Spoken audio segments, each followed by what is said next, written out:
Bonjour très chers amis les cancers et soyez le bienvenu sur ma chaîne Intuition des Sérines et j'espère que vous êtes bien. Allez, c'est parti. Il y a une fréquence particulière qui appartient aux personnes qui ont accédé à une véritable abondance. Une fréquence qu'on ne peut pas imiter. Une fréquence qui ne s'achète pas avec un compte en banque déjà rempli. Une fréquence qui s'installe d'abord à l'intérieur et qui ensuite, et seulement ensuite, attire l'extérieur correspondant. Cette fréquence, tu es en train de l'acquérir.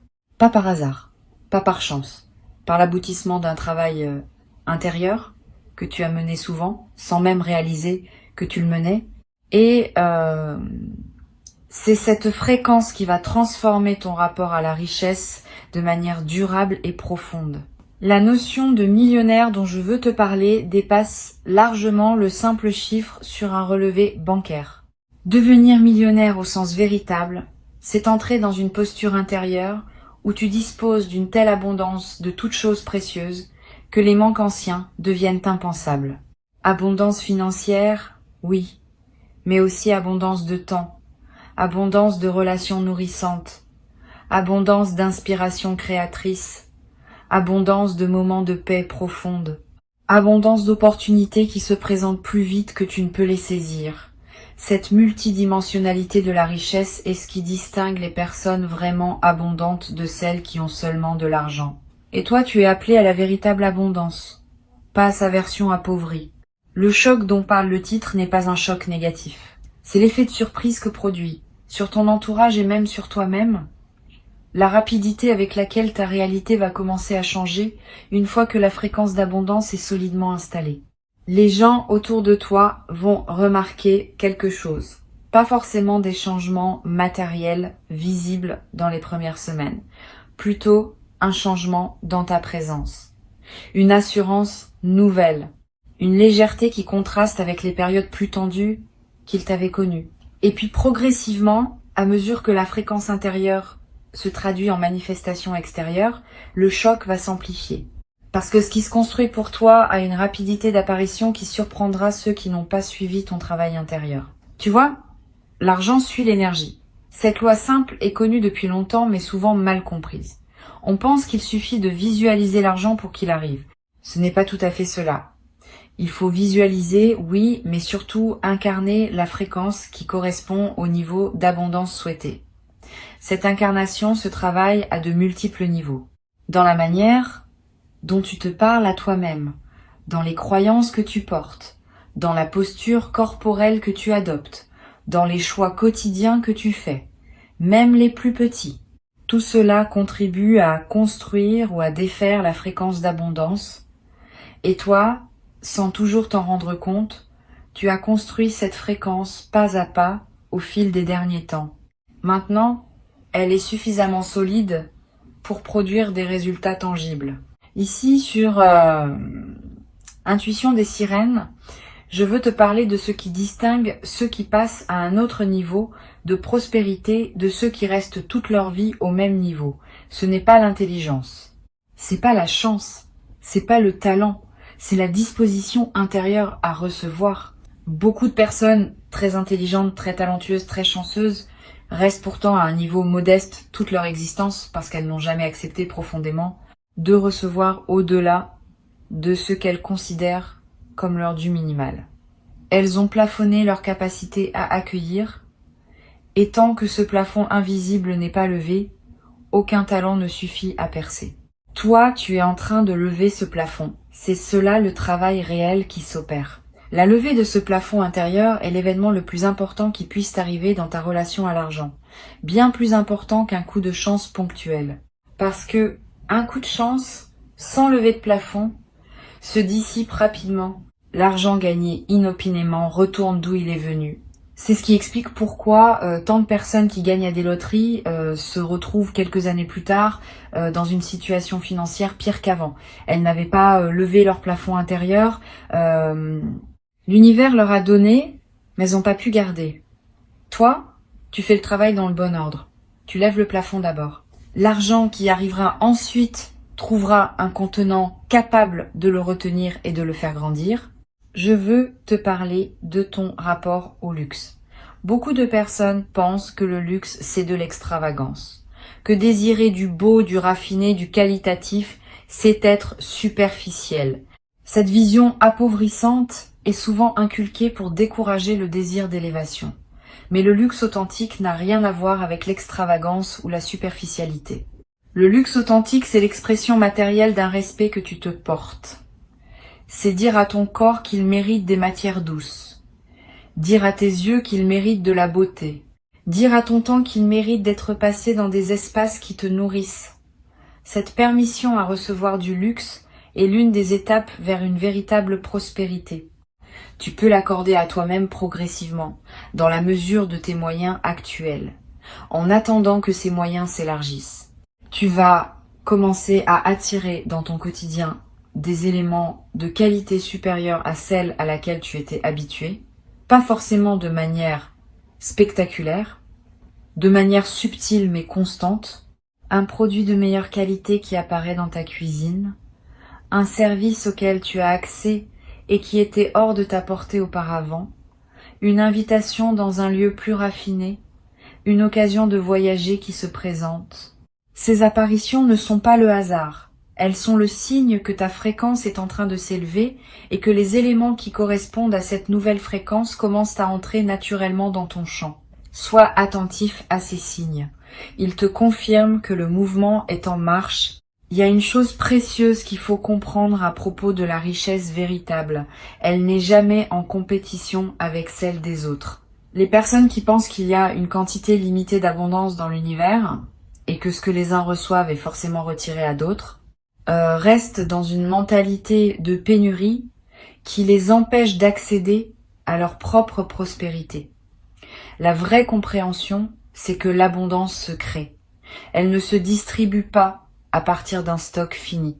Quand tu prospères, tu n'enlèves rien à personne. Au contraire, ta prospérité contribue à élever la fréquence collective et à rendre l'abondance plus accessible pour tous. Garde cela à l'esprit, parce que cette compréhension dissout la culpabilité résiduelle qui peut freiner ta propre montée. La culpabilité de prospérer est un sujet rarement abordé, mais essentiel. Beaucoup de personnes, sans le savoir, sabotent leur propre montée parce qu'elles ont intégré l'idée que devenir riche est moralement suspect. Cette idée vient parfois d'environnements où la pauvreté était valorisée comme une vertu et la richesse considérée avec méfiance. Si tu portes des traces de cette programmation, tu vas peu ressentir des résistances intérieures à mesure que ta prospérité augmente. Ces résistances peuvent prendre des formes étonnantes. Autosabotage discret, dépenses absurdes au moment où tu commences à accumuler, décisions qui ramènent ta situation à un niveau familier, sois attentif à ces dynamiques, elles ne sont pas ennemies. Elles sont des protections anciennes qui croient encore te servir. Tu peux les remercier et leur expliquer doucement qu'elles n'ont plus à intervenir. Tu vas commencer à voir l'argent différemment. Avant, tu le voyais comme une ressource rare à défendre. Maintenant, tu vas commencer à le voir comme une énergie qui circule à travers toi. Cette différence de perception change tout. Quand tu vois l'argent comme rare, tu te crispes à chaque dépense.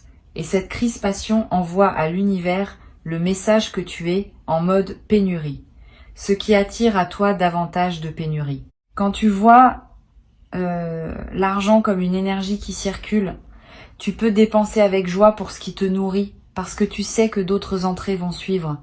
Cette confiance en la circulation est l'une des marques distinctives des personnes vraiment abondantes. Elles ne s'agrippent pas à l'argent, elles le laissent passer à travers elles, en le multipliant au passage. Il y a quelque chose de très spécifique qui va se passer dans ta perception du temps. Les personnes en pénurie financière ont souvent une perception du temps déformée par l'urgence. Elles vivent dans la précipitation parce que chaque heure compte pour gagner de quoi survivre. Les personnes en abondance financière vivent dans une autre relation au temps. Elles peuvent prendre le temps de réfléchir avant de décider. Elles peuvent attendre la bonne opportunité plutôt que se précipiter sur la première venue. Elles peuvent investir dans le long terme sans que cela mette leur quotidien en péril. Cette dilatation du temps disponible est l'un des effets les plus précieux de la véritable abondance. Et tu vas commencer à la goûter. Tu vas remarquer que tu as plus de temps pour respirer, pour choisir, pour vivre. Tu vas te demander concrètement d'où va venir cette montée financière.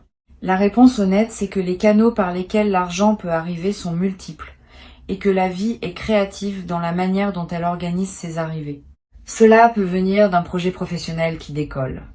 Cela peut venir d'une opportunité d'investissement bien sentie. Cela peut venir d'une activité parallèle qui prend de l'ampleur. Cela peut venir d'une rencontre qui ouvre des portes. Cela peut venir de plusieurs canaux qui se combinent. Ne fixe pas ton attention sur un canal unique. Reste ouvert à toutes les directions. L'univers n'aime pas être dirigé sur la manière dont il doit te livrer ce qui t'est destiné. Il préfère que tu fasses confiance à son inventivité. Sur Intuition des sirènes, je tiens à insister sur l'importance de la patience active dans cette phase. La patience active n'est pas la passivité. C'est une attitude qui combine la confiance que les choses vont se manifester avec l'engagement à faire ce qui est à ta portée chaque jour. Tu ne restes pas assis à attendre. Tu agis, mais sans précipitation. Tu plantes des graines, sans déterrer constamment pour voir si elles ont germé. Tu fais ce qui est juste à faire à l'instant présent, et tu laisses l'avenir se construire à son propre rythme. Cette patience active est l'un des secrets les mieux gardés des personnes qui réussissent vraiment leur parcours de prospérité. Elles ne forcent pas, elles cultivent. Le piège dans lequel beaucoup tombent à ce stade, c'est la précipitation provoquée par l'excitation. Quand on commence à sentir que les choses bougent, on a tendance à vouloir accélérer artificiellement le mouvement, à multiplier les projets en même temps, à s'engager dans plusieurs directions, à épuiser son énergie dans une frénésie d'action qui finit par tout déstabiliser. Évite ce piège. Reste centré. Choisis tes engagements avec discernement. Mieux vaut mener 3 projets jusqu'au bout que d'en commencer 10 qui resteront tous en suspens. La concentration est l'ami de la prospérité, la dispersion est son ennemi. Tu vas développer, à mesure que ta fréquence s'élève, une capacité de discernement qui te permettra d'identifier rapidement les opportunités qui en valent la peine. Aujourd'hui, peut-être tu hésites encore. Tu te demandes si telle proposition est intéressante ou non. Tu pèses longuement le pour et le contre. Cette hésitation va diminuer. Tu vas développer une lecture instinctive des situations. Tu sauras presque immédiatement si un projet est aligné avec toi ou non. Cette capacité est extrêmement précieuse parce qu'elle te permet de gagner un temps considérable et d'éviter les engagements stériles qui consomment de l'énergie sans rien produire en retour. L'une des qualités les plus importantes des personnes véritablement abondantes, c'est leur capacité à dire non. Tu vas développer cette capacité à un niveau que tu n'avais pas connu. Tu vas dire non à des opportunités qui semblaient intéressantes mais qui ne sont pas pour toi. Tu vas dire non à des relations qui drainent ton énergie. Tu vas dire non à des engagements qui ne servent pas tes priorités profondes. Cette capacité à refuser n'est pas de la dureté. C'est du respect envers ce qui te tient vraiment à cœur. Chaque non bien placé crée de l'espace pour un oui plus aligné. Et c'est dans cet espace libéré par les bons refus que les véritables opportunités peuvent venir s'installer. Tu vas remarquer que ton style commence à évoluer, pas seulement vestimentaire, même si cela peut en faire partie. Plus globalement, ton style de vie, ta manière de t'exprimer, tes choix quotidiens. Tout cela va se raffiner progressivement, sans effort, presque sans que tu le décides. C'est l'effet naturel de l'élévation de ta fréquence. Tu te mets à choisir naturellement ce qui correspond à la version plus prospère de toi-même. Et ces choix renforcent à leur tour la fréquence, dans une boucle vertueuse. Plus tu agis comme une personne abondante, plus tu deviens une personne abondante, et plus l'abondance se manifeste dans ton extérieur. Il y a un sujet délicat qu'il faut aborder, la relation à ceux qui n'évoluent pas au même rythme que toi. À mesure que tu prospères, certaines personnes de ton entourage vont avoir des réactions diverses. Certaines vont se réjouir sincèrement et même s'inspirer de ton exemple. D'autres vont avoir plus de mal. Elles pourront ressentir une jalousie qu'elles n'osent pas nommer, ou faire des remarques piquantes, ou prendre leur distance. Ne le prends pas personnellement. Ces réactions ne disent rien de toi. Elles disent quelque chose de leur propre rapport à l'abondance. Continue ton chemin sans culpabilité. Tu n'as pas à freiner ton ascension pour ne pas heurter ceux qui sont restés en bas. Au contraire, en montant pleinement, tu leur montres que c'est possible et tu inspires ceux qui sont prêts à suivre leur propre voie d'élévation. Tu vas attirer à toi un nouveau cercle de personnes. Des personnes qui vibrent à un niveau similaire au tien. Des personnes qui ont elles aussi accédé à une certaine prospérité ou qui sont en chemin pour y accéder. Ces nouvelles relations seront stimulantes. Elles t'apporteront des perspectives, des opportunités, des inspirations que tes anciennes relations ne pouvaient pas t'apporter. Ce n'est pas un jugement sur tes anciennes relations. C'est simplement que chaque niveau de fréquence attire des relations correspondantes. Tu n'as pas à abandonner tes amis anciens si la connexion reste réelle. Mais tu vas naturellement compléter ton cercle avec des présences qui correspondent à qui tu deviens. Quelque chose va se passer dans ta posture corporelle elle-même. C'est observable. Les personnes qui accèdent à une véritable prospérité se tiennent différemment.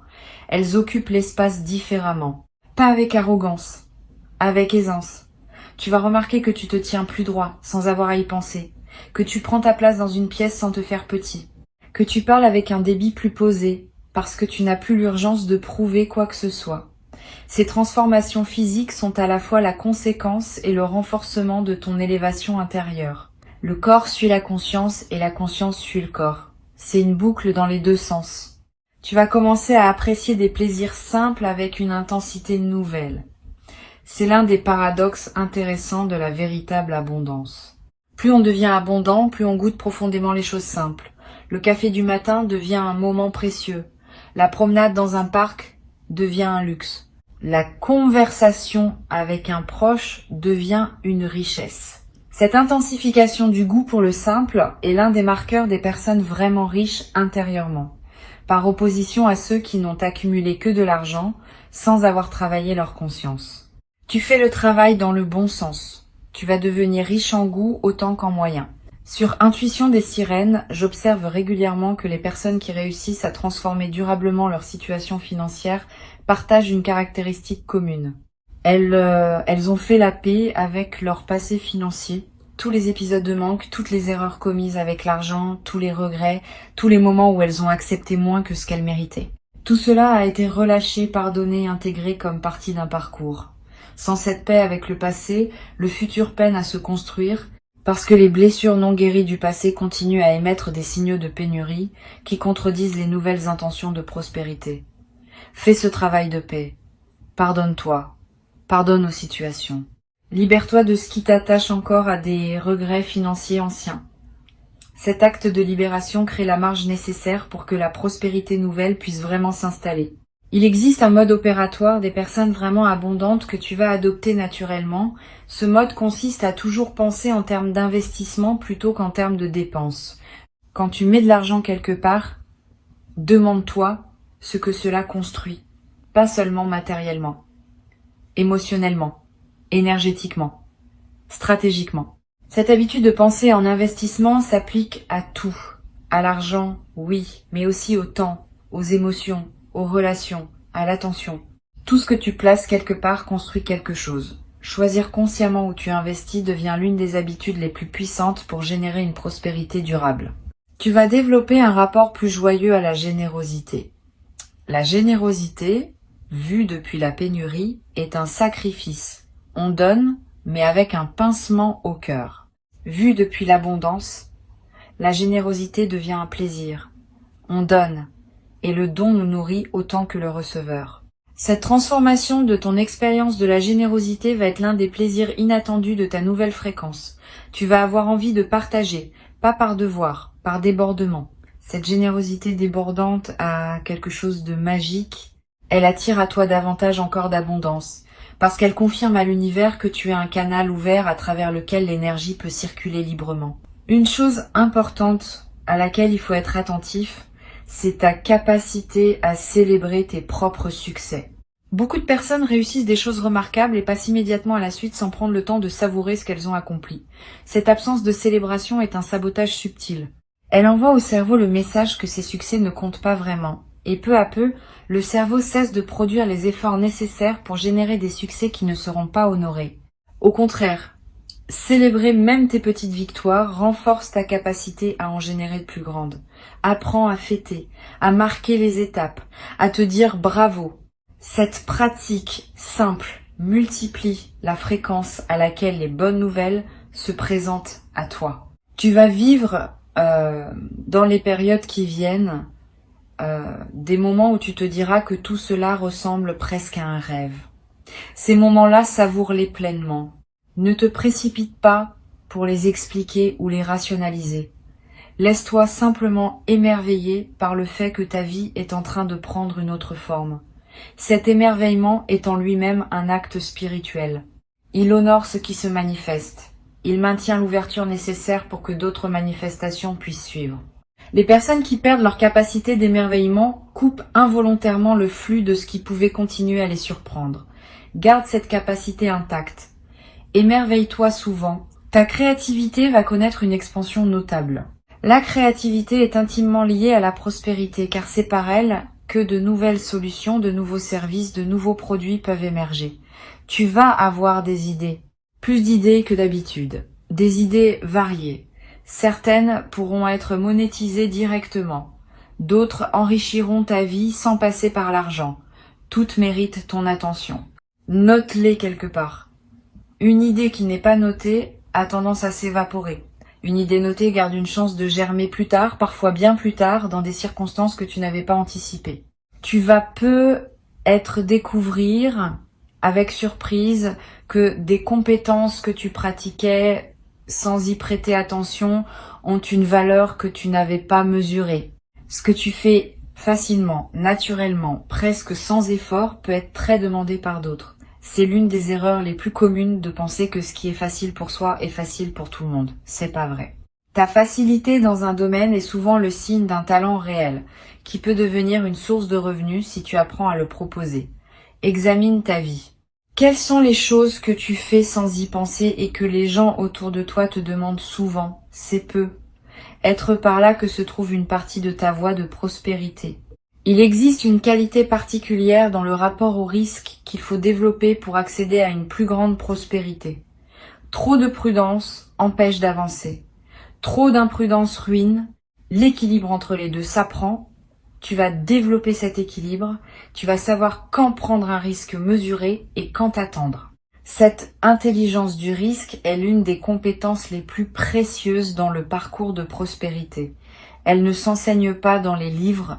Elle se développe par la pratique, par l'observation, par l'écoute de ton intuition. Et tu es en train de la développer à ton rythme au fil des décisions que tu prends. Tu vas remarquer que ton sommeil change. Quand on est en pénurie, le sommeil est souvent agité par les préoccupations.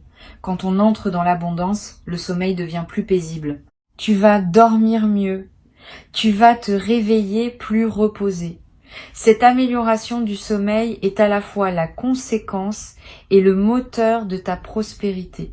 Un cerveau bien reposé prend de meilleures décisions, capte mieux les opportunités, gère mieux les défis. C'est un cercle vertueux, et tu y entres pleinement maintenant. L'argent n'est qu'une mesure, pas une finalité. Il mesure la fluidité avec laquelle l'énergie circule à travers ta vie. Quand l'énergie circule largement, l'argent est abondant. Quand l'énergie est bloquée, l'argent se raréfie. Toute ta démarche, donc, devrait viser à fluidifier l'énergie qui te traverse. Cela passe par la santé du corps, par la qualité des relations, par la résolution des situations en suspens, par l'expression authentique de qui tu es. Plus tu deviens fluide intérieurement, plus l'argent circule librement à travers ta vie. Cette compréhension globale de la prospérité est ce qui distingue les approches superficielles des approches qui produisent des transformations durables. Pendant que tu écoutes ces mots, quelque chose se reconfigure en toi. Tu n'as pas besoin de comprendre exactement quoi. Tu peux simplement faire confiance au processus. Ta fréquence intérieure est en train de s'accorder à une réalité plus abondante. Et cette nouvelle fréquence va commencer à magnétiser à toi des situations, des personnes, des opportunités qui correspondent à ce niveau plus élevé. Le travail s'opère pendant que tu vis ta vie quotidienne, sans que tu aies besoin de faire quelque chose de spécifique. Cette compréhension peut soulager une partie de la pression que tu pourrais te mettre. Tu n'as pas à forcer la prospérité. Tu as simplement à devenir compatible avec elle. Et cette compatibilité se construit organiquement, à mesure que tu honores le travail intérieur que tu as déjà engagé. Tu vas, à un moment, avoir envie de remercier quelqu'un, quelque chose, l'univers, la vie, peu importe le mot que tu mettras dessus. Ce mouvement de gratitude qui surgira sera spontané, presque irrépressible. Suis-le. La gratitude exprimée multiplie ce pourquoi tu es reconnaissant. C'est l'un des mécanismes les plus puissants de la prospérité durable. Plus tu remercies, plus tu reçois de raisons de remercier. Plus tu honores ce qui arrive, plus arrivent des choses à honorer. Cette boucle est simple mais infiniment puissante, et elle se déclenche naturellement quand on entre dans la véritable abondance. Garde ces mots avec toi. Reviens-y quand tu en auras besoin. Le chemin de prospérité que tu t'apprêtes à parcourir n'est pas linéaire, mais il est sûr. Il connaît son rythme. Il connaît sa direction. Tu n'as qu'à rester aligné, ouvert, confiant. Avant de te quitter, je veux te transmettre quelques perspectives supplémentaires qui te seront utiles dans cette traversée. La première concerne la manière dont l'abondance interagit avec ton système nerveux. Beaucoup de personnes qui n'ont jamais connu l'abondance ont un système nerveux qui s'est habitué au stress de fond constant lié à la pénurie. Quand l'abondance commence à arriver, ce système nerveux peut paradoxalement résister parce que le calme nouveau est inconnu et donc inconfortable. Tu pourrais te trouver à recréer du stress artificiellement, par habitude, parce que le calme te déstabilise. Sois attentif à ce phénomène. Ne sabote pas ton propre apaisement. Apprends à habiter le calme, à le tolérer, puis à le savourer. Cela demande un peu de pratique, mais c'est l'une des compétences essentielles pour ancrer durablement la prospérité dans ta vie. Une deuxième perspective importante concerne ta relation à la lenteur. Dans une mentalité de pénurie, tout est urgent. Dans une mentalité d'abondance, la lenteur devient possible, pas la paresse. La lenteur consciente, qui permet de savourer, de réfléchir, de choisir avec discernement. Apprends à ralentir, surtout au moment où des opportunités se multiplient. Le réflexe de tout vouloir saisir en même temps peut te faire perdre la qualité de présence nécessaire pour bien gérer ce qui arrive. Une décision prise dans la lenteur produit souvent de meilleurs résultats qu'une décision prise dans la précipitation. Cette compétence de ralentir au bon moment est l'une des marques distinctives des personnes qui prospèrent durablement. Tu vas découvrir aussi qu'il existe une forme particulière de plaisir liée à la construction patiente. Voir quelque chose grandir progressivement à partir de presque rien procure une satisfaction qui dépasse celle des gains rapides. Quand tu construis pierre par pierre, tu développes un attachement à ce que tu construis qui te rend plus capable de le préserver dans la durée. Les fortunes acquises rapidement sans construction préalable sont souvent perdues rapidement, parce que celui qui les reçoit n'a pas développé la conscience nécessaire pour les habiter. Toi, tu es en train de construire, et cette construction patiente est ton meilleur garant de durabilité. Une troisième chose à savoir concerne l'éducation continue. Les personnes vraiment prospères sont presque toujours des apprenants permanents. Elles ne cessent jamais de se former, de lire, d'écouter, d'observer. Cette habitude d'apprentissage maintient leur cerveau en état d'éveil et leur permet de saisir des opportunités que d'autres ne voient même pas. Tu n'as pas besoin de retourner à l'école formelle. Mais cultive ta curiosité. Lis des choses qui te nourrissent. Écoute des personnes qui en savent plus que toi dans des domaines qui t'intéressent. Pose des questions. Cette posture d'apprentissage continu est un investissement qui rapporte toujours, parfois de manière spectaculaire. Tu vas peu être surpris de constater que ta voix prend du poids dans des conversations où tu te sentais autrefois moins légitime. Ce n'est pas que ta voix ait changé, c'est que la fréquence qui l'accompagne a changé. Les gens écoutent différemment ceux qui parlent depuis l'abondance. Pas parce que ce qu'ils disent est plus vrai, mais parce que la posture intérieure transparaît dans la voix et qu'une posture solide inspire l'écoute. Tu vas remarquer cela dans des réunions, dans des négociations, dans des conversations de groupe. Tu vas avoir l'impression que tu es entendu avec plus d'attention. Ce n'est pas une illusion, c'est l'effet réel de ta nouvelle fréquence. Il existe une qualité de relation à l'argent qui s'apprend en l'observant chez les personnes qui le maîtrisent vraiment. Si tu as la chance de connaître ou de pouvoir observer des personnes qui ont une relation saine et abondante à l'argent, fais-le. Pas pour les imiter superficiellement, mais pour absorber par osmose leur manière d'être avec l'argent. La présence des personnes prospères est en elle-même un enseignement, leur calme face aux chiffres, leur capacité à parler d'argent sans gêne, leur générosité naturelle, leur stratégie discrète. Tout cela se transmet par contact, sans qu'il soit nécessaire de demander explicitement. Cherche cette compagnie quand tu peux. Tu vas devoir aussi apprendre à être à l'aise avec les conversations financières. Beaucoup de personnes restent dans des situations financières médiocres parce qu'elles évitent ces conversations. Elles n'osent pas négocier leur rémunération. Elles n'osent pas réclamer ce qui leur est dû. Elles n'osent pas parler argent dans leur couple. Cet évitement leur coûte beaucoup. Tu vas apprendre à parler d'argent avec naturel, comme on parle de tout autre sujet. Cette aisance va transformer beaucoup de tes interactions et va ouvrir des portes qui restaient fermées tant que tu ne pouvais pas les pousser de la main ferme du dialogue financier assumé. Une dernière chose me semble importante à transmettre. La prospérité véritable a une dimension de transmission. Quand tu accèdes à l'abondance, tu deviens, que tu le veuilles ou non, un exemple pour ceux qui te regardent. Ce que tu fais de ta prospérité enseigne autant que ce que tu en dis. Si tu deviens prospère et que tu restes humain, généreux, présent, accessible, tu enseignes que la prospérité ne déshumanise pas. Si tu deviens prospère et que tu te coupes des autres, tu enseignes le contraire. Sois conscient de cette dimension. Tu n'as pas à porter cette responsabilité comme un fardeau, mais à l'habiter avec dignité. Ta prospérité bien vécue contribue à élever la perception collective autour de la richesse. Et cette élévation collective rend la prospérité plus accessible pour d'autres après toi.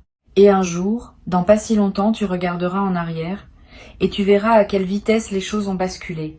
Tu te diras que tout cela semblait pourtant impossible il y a peu. Et tu sauras que cette transformation a été le fruit d'un travail intérieur qui ne demandait qu'à porter ses fruits et qui les porte maintenant pleinement. Bienvenue dans la version plus abondante de ta vie.